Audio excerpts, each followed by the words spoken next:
Hi everyone, welcome to Potluck Food Talks.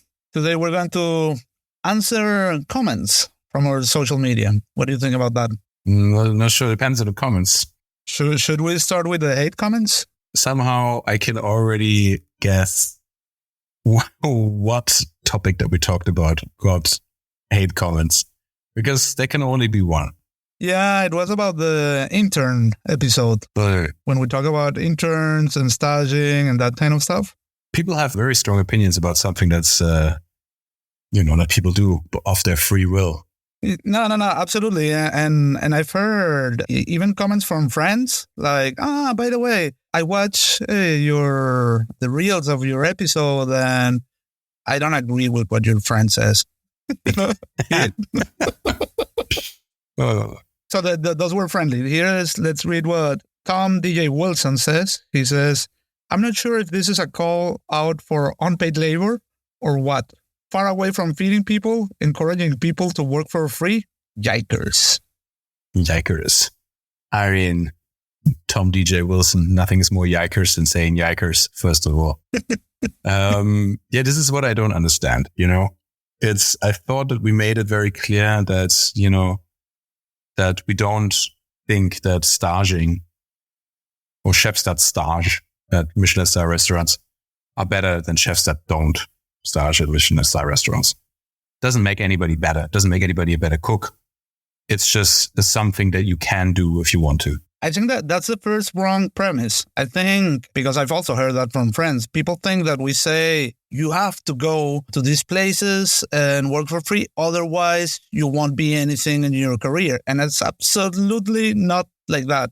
Not at all. First of all, we're not telling anyone to do anything. We're just sharing our experiences because we did this. And we did this without being forced, first of all, out of free will.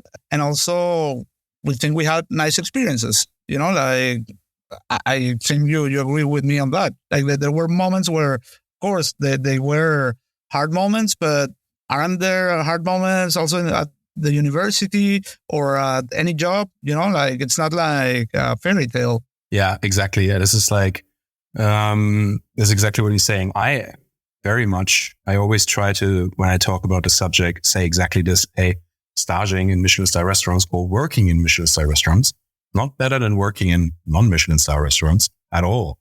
It's like going to the theater, to the opera, or to ballet. It's just a different aspect of the same animal. If I actually could, I staged quite a lot when I was in the beginning of my career. If I could redo my career, I would actually do it differently. I wouldn't stage that much. I would go to a restaurant and stay for a bit longer rather than jumping around. But, that being said, nobody forced me to stage. Everybody was very clear that it was going to be hard work and that it was going to be unpaid. I did it out of my free will. Nobody's forcing anybody. Sometimes people go and they realize that, kind of like if you want to enter the army, they're sort of like, yeah, I'm up for it. And then when they're there, they're like, well, I guess I'm not that up for it, which is fine also. It's fine to not do something that you don't enjoy, right? But it's also totally fine to say to somebody, hey, we're doing something very special here. And if you want, you can come for a short amount of time and gather this experience.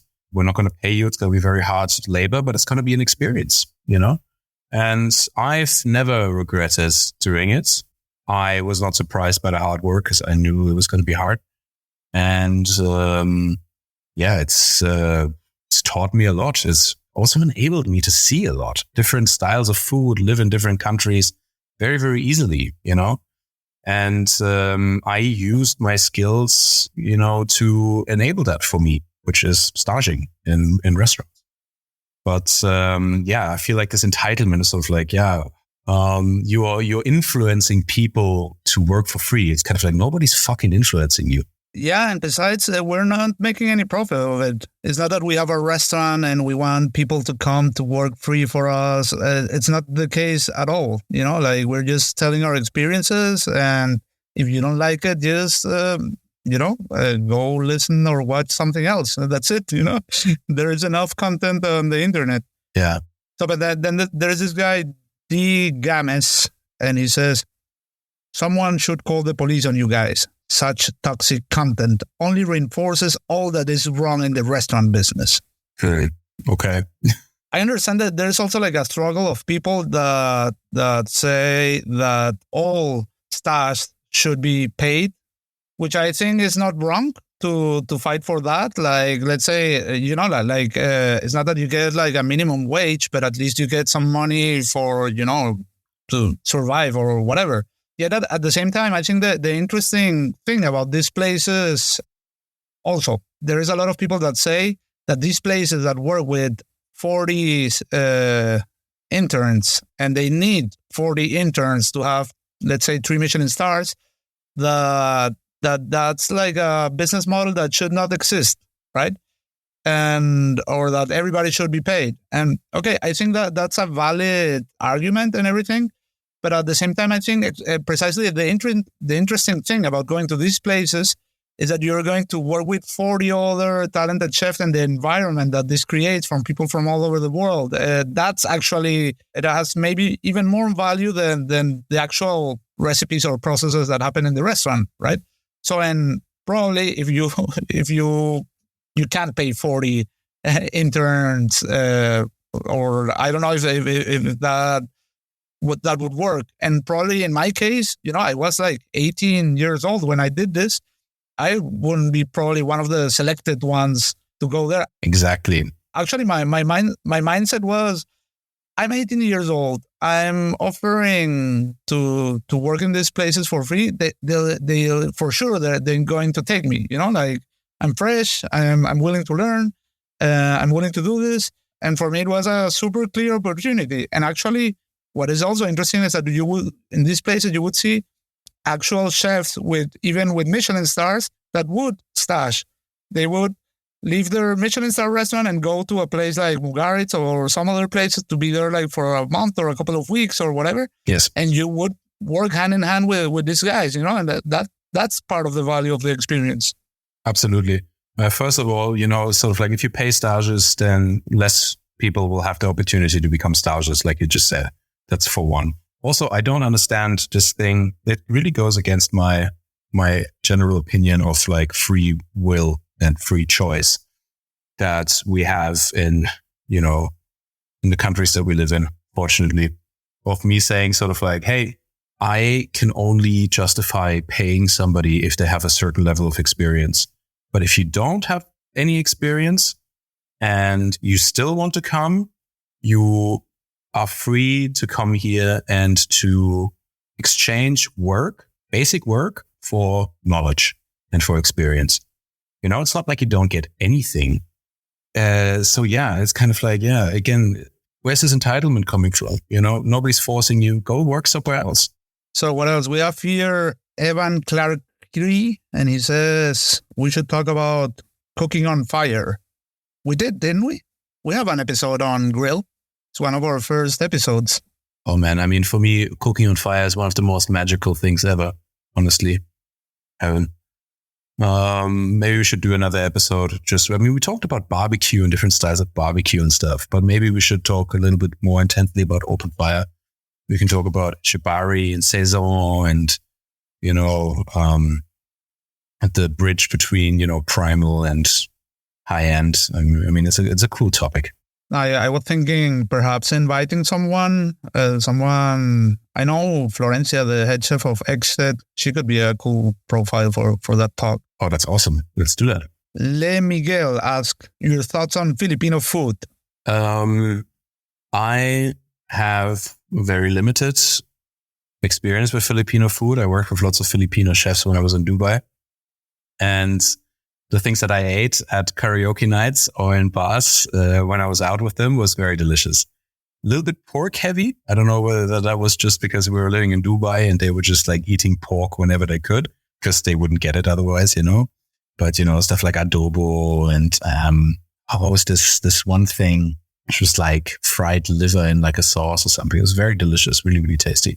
I really want to go to the Philippines, actually. I think feels like it's a really beautiful place. Yeah, for sure. It's an interesting country as well. For me, it was crazy to find out that San Miguel beer comes from the Philippines. Did you know that? And I didn't know that. Yeah, like San Miguel is a beer brand that you see here everywhere. Yes. And it turned, it was created in the Philippines while it was a Spanish colony. Yeah. And of course, when it stopped being a Spanish colony, like the headquarters moved to central Spain, to the, like imperial Spain or continental Spain. But still, like the people like the beer, so they still have a huge size of the market in the Philippines. Wow, that's really interesting. I didn't know that. Yeah, and also something really crazy for me is that, and I want to get into the bottom of this because I don't know why that is that in Venezuela is the only place in the world that I know that you call the spring rolls lumpia. And then I found out that comes from the Philippines. So I was like wondering why how did that happen? Like probably there was Filipino immigrants that went to Venezuela and called it like that, or Spanish Filipinos. I have no idea, but I would like to understand that because it's even like the only place in South America, as far as I know, that they're called lumpias and not spring rolls. That's really interesting. Yeah, it's a super interesting food culture. And I mean, the like Filipino community that I've experienced, that was super warm and welcoming. And I'd really like to go and eat more. Well, and I know Chele. You know Chele? Gallery by Chele? Oh, yeah, of course. Yeah, he actually worked in Mugaritz and in El Bulli. He's married to a Filipino woman and has a Filipino kids. And yeah, what he did is like this normal philosophy kind of cooking, like centering on the communities and the producers and doing like a progressive avant-garde cooking that has nothing to do with tradition, just focused on the territory and the produce. And I think that's pretty interesting. Like there are like, I would say in that part of Asia and Southeast Asia are like three major players doing that kind of cooking. That would be Darren from the Wakan in Kuala Lumpur. Okay. The other one would be Locavore. Yeah. And this guy, Gallery by Chele. Yeah, true. Then Dyer717 asks, how to keep improve and learn, become a head chef? Well, I would say 60% of the job is to get dressed, show up, and do some reading. And that's 60%. Wow. If I knew it was that easy. No, it's not that easy. That's the thing. It's not that easy. It's okay. So, I mean, in my opinion, first you learn the cooking aspect, right? You have to concentrate on the craft before you can think about managing. Just work yourself through the kitchen, all the stations, do some pastry, do some baking, just get to know everything until you feel like you're a really solid chef. And then when you feel like you've got a really good hold on your craft, then you need to really look at how to deal with people. And I feel like nobody really shows you that. I know nobody really showed me that much.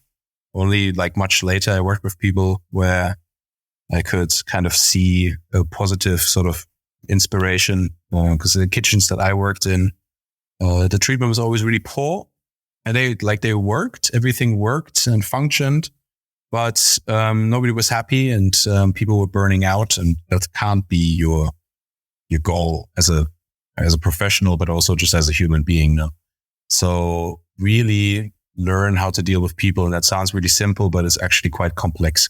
When you have a team of 10 people, you can't treat everybody the same. Some people work well under pressure, some people don't. Then you need to treat every single person as an individual, which obviously they are, but that's very difficult. So, spend your time learning cooking, and then spend your time learning how to deal with people.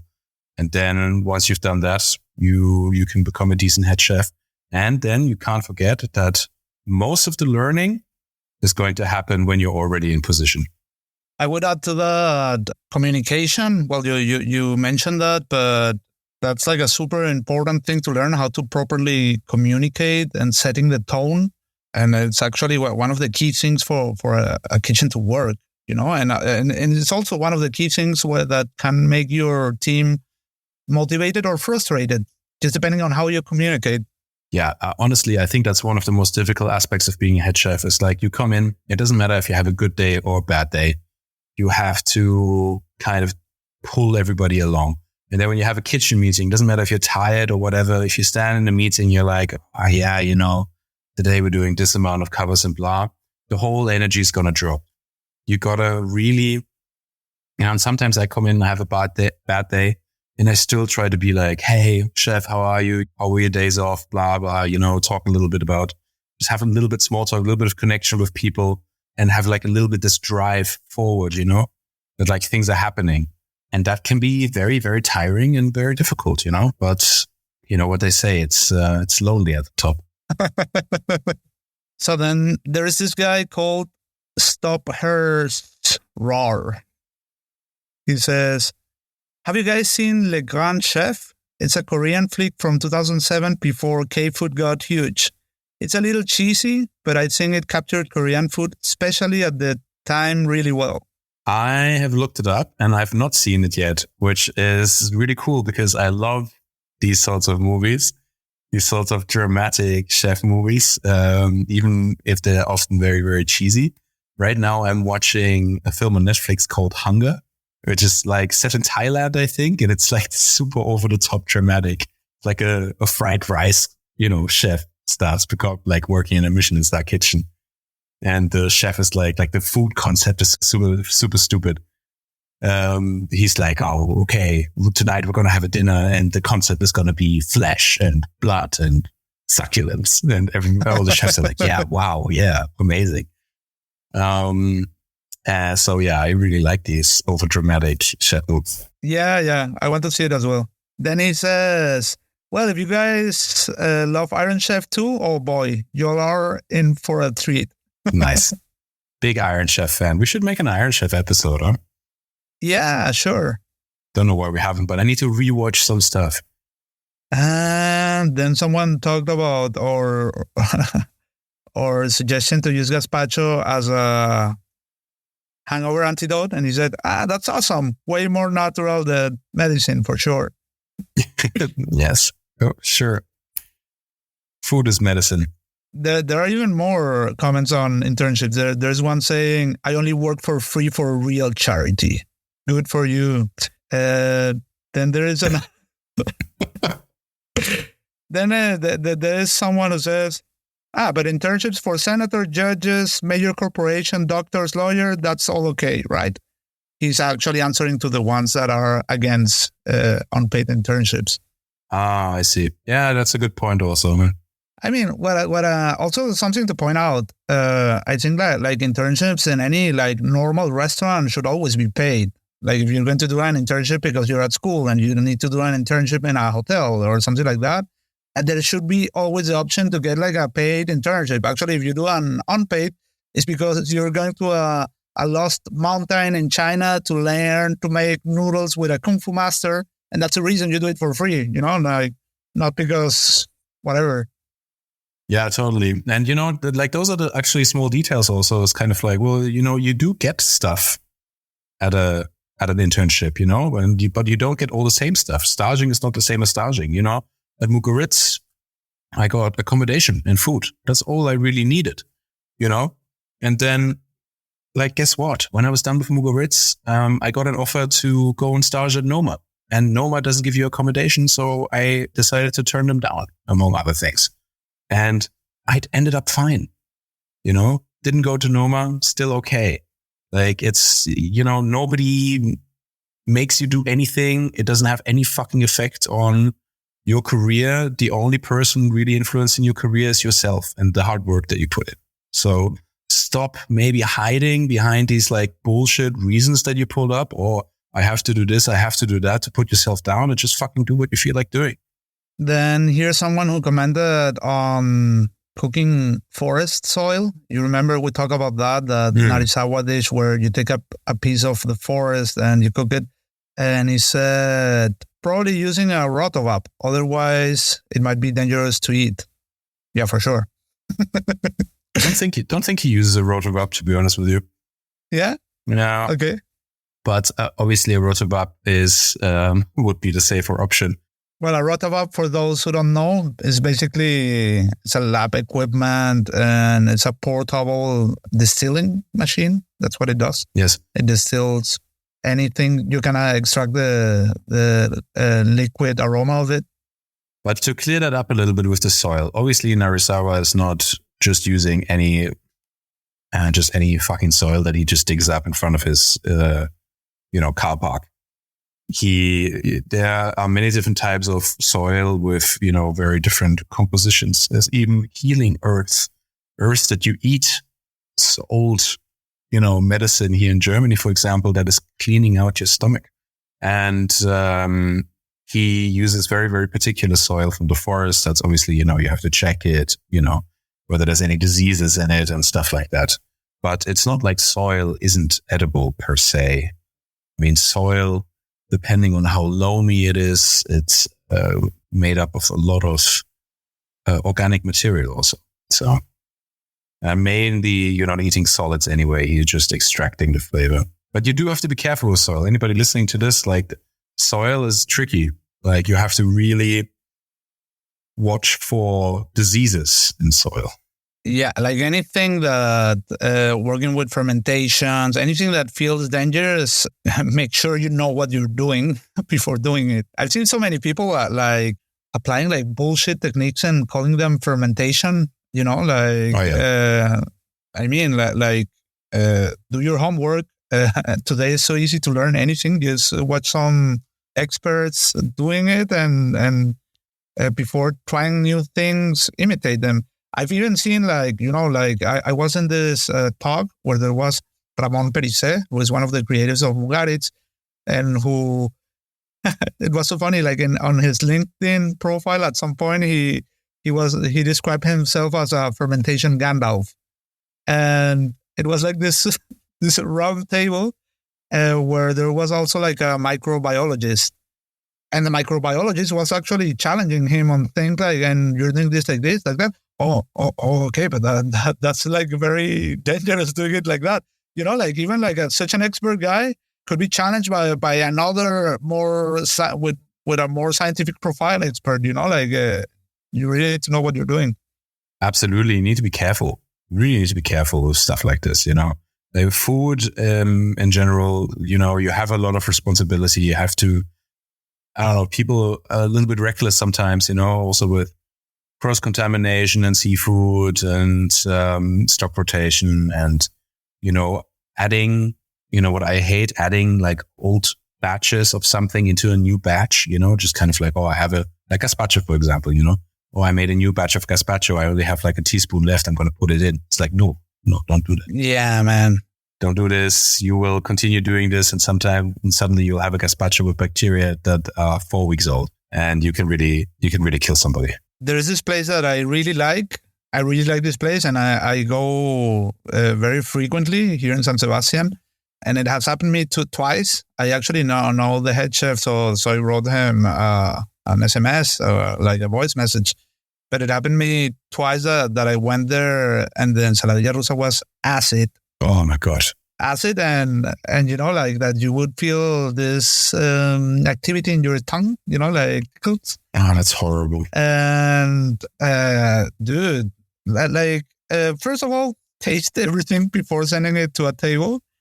And like if the salad has been there for I don't know how long, at least 5 days, you need to get that effect. Use a fresh one and throw it away. It's not your money. Yeah, exactly. It's, and like, honestly, you can really kill somebody, like you need to, as much as like, this, hygiene and, as much as allergies piss people off, you have to take it seriously, man. Don't argue with people if they actually have a fennel allergy or not, or if that exists or whatever, just take it as it is, deal with it because you have a responsibility and you can really kill people. So, and then I have this comment from your friend, Kevin, and he says, we got to do the chef draft. Choose your poissonnier, pâtissier, etc. What does he mean? Do you know what he means? I think he means choose your section. No, maybe? I think he means like building like a team of, like a dream team of chefs. Oh, that's what he means. Oh, fuck yeah. Oh, damn. Yeah.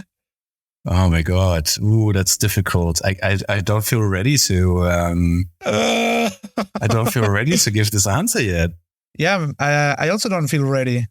I need to think about it. I really need to think about it. I've worked with too many amazing chefs that it's, yeah. Yeah. Let's leave that for homework. Let's leave that, and we do it at the beginning of the next episode. It's an amazing question, Kevin. Really, really good question. I've never played this game before, but yeah.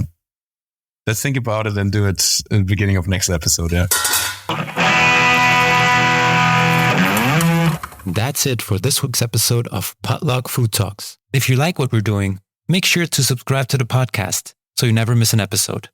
You can also find us on Instagram and TikTok as Potluck Food Talks. The show airs every Monday.